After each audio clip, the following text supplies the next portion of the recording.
I don't like this shirt. Hey YouTube, what's going on? So today we're gonna make something really awesome. We're gonna make my red sauce. Why do I call it red sauce and not tomato sauce like a regular person? I don't know. Nah. Tomato sauce to me has always been like this weird pre-processed thing that you just see in stores, and when I think of tomato sauce, it just conjures up bad memories of walking down supermarket aisles. So instead, I call it red sauce because it's something I make, and I make it however the hell I want.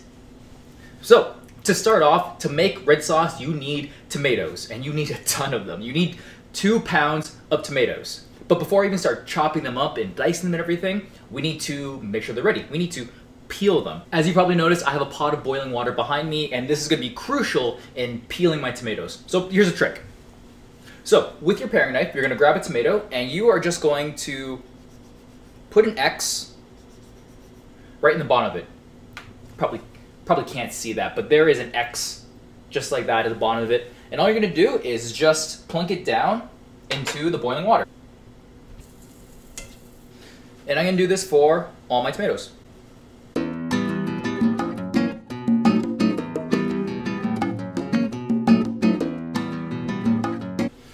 So of course, I'm not looking to cook them. So what I'm going to do is I'm going to let them sit in there and just soak for maybe less than a minute. And then I'm going to dunk them in an ice water bath. The main ingredient in an ice water bath is ice. So there you go. A couple seconds in there, and then right into the ice water. And as you do this, you're going to see the skins basically come off already. We just need to peel them off a little bit more after I do this next batch.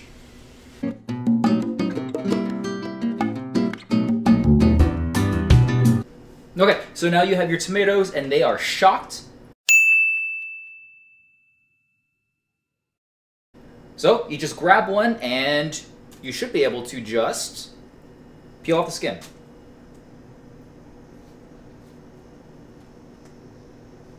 And it should come off really nicely.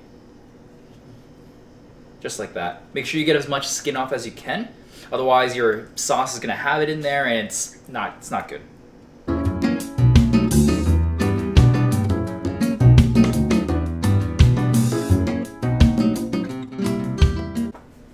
So now you have all these tomatoes, now we can chop them up. So I've laid them all out. I'm gonna put them all into this bowl just so I have enough cutting room area.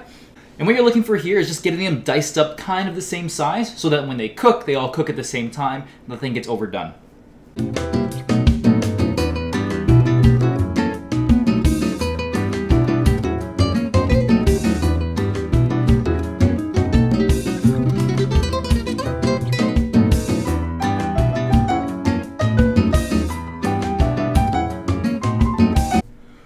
Okay, so that took your whole life to do, but it's well worth it because now you have this delicious bowl full of tomatoes, which is awesome. The thing I really like about red sauce is that you can pretty much add whatever ingredients the hell you want. For example, I love mine with like a million cloves of garlic and like all the herbs I can find in my kitchen. So this particular batch, I'm gonna make really garlicky because that's what I want. So I'm gonna pull 6 cloves of garlic. Yeah, deal with it. Okay, so garlic's finished. I'm gonna put my pot back onto the heat. I'm gonna put it on medium heat, and while that's heating up, I'm gonna prepare the rest of the herbs. So to this, I'm gonna add rosemary, oregano, red pepper flakes. I got my good old bay leaves, and I have some thyme. And I'm also gonna bust out some basil. So as my pan's coming up to heat, I'm just gonna chop these up really roughly. I'm gonna use 2... Yeah, what the hell, I'll use 3 sprigs of thyme. Now luckily there was a lot of residual heat from when I was using that pot to boil my water. So it's already come to heat. I'm gonna throw my garlic in. I'm gonna put my thyme in there as well.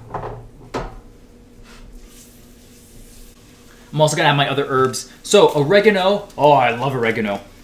I can't put enough oregano in my red sauce, it's amazing.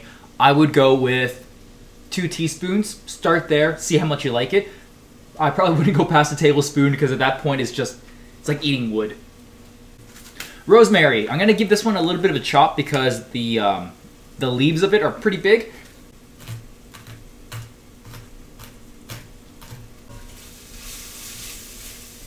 Oh yeah, now it's smelling really good. My basil is fresh. They're not frozen leaves, they're not dried out, so that's actually gonna go in last. Now that my garlic's had a chance to kind of be happy in my pot, now I'm gonna add all of my tomatoes. Almost forgot, salt and pepper.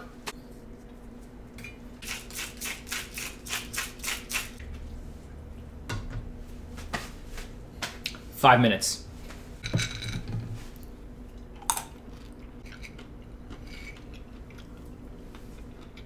So 5 minutes is up, and I've gone ahead and thrown in about a teaspoon of my red pepper flakes. I probably wouldn't go more than a teaspoon. You can make your food spicier before you eat it, instead of making a whole bunch of stuff that's just too spicy to eat. I've also thrown in 2 bay leaves because I think 2 bay leaves is the proper amount for any kind of sauce, soup, stock, whatever. The only other thing that I haven't added is my basil because, like I said, fresh herbs go in at the very last minute. At this point in time, if you have something special, like a secret ingredient you want to add to it, go for it. If you want to throw in avocado oil, go for it. I don't know why you would, but you could do it. I suppose you could throw in like nuts or some other flavor accent, but I don't know. I just kind of leave it as it is. The only other thing that I usually put in is a splash of white wine vinegar. And the reason I do that is because it really brightens up the sauce, especially if your tomatoes aren't in season and you got them from a hothouse.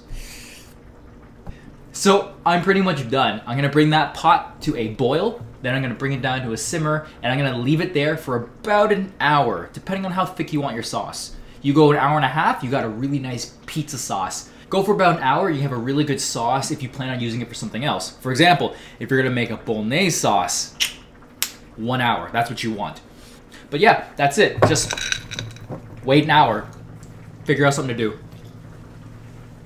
So at this point in the video, I have to be honest, I kind of lost the audio for this part of the clip, and I don't know where it is. So I'm just going to do a voiceover for the rest of it. What you just saw me do was take some basil leaves, roll them up, and then just kind of cut them into really fine ribbons, and then just throw it right into the sauce.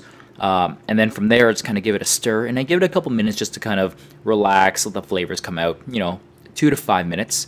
After that's done, I I drink wine. I drink a lot in these videos. And what I'm going to do is I'm going to take the bay leaves out of it, because what I plan on doing is I plan on grabbing my stick blender, there it is, and I'm just going to blend it up until I get the consistency that I really want. If I'm going for like a spaghetti squash type of deal, I'm going to let it be a little chunkier. If I want to do like a pizza sauce, I'll make it a little bit smoother. It really depends on what you want to do. Of course, I taste test it, make sure there's enough salt and things on it, but that's pretty much it. I guess I down the rest of my wine, and then I just kind of take my sauce and put it into a jar, which I'm going to let cool before I put it in my fridge. I don't know what I'm saying here. I'm making a lot of movements. I assume nutritional information is coming. There it is. But yeah. Let me just go ahead and freeze this at some really awkward frame. Yeah, and I'll just use this point to say that from here, if you want to see the recipe, you can go on my blog. Links in the description if you want to see a written copy of how I did this. If you have any other comments, questions, concerns, leave a comment, let me know. I have social networks and I do things on the computers.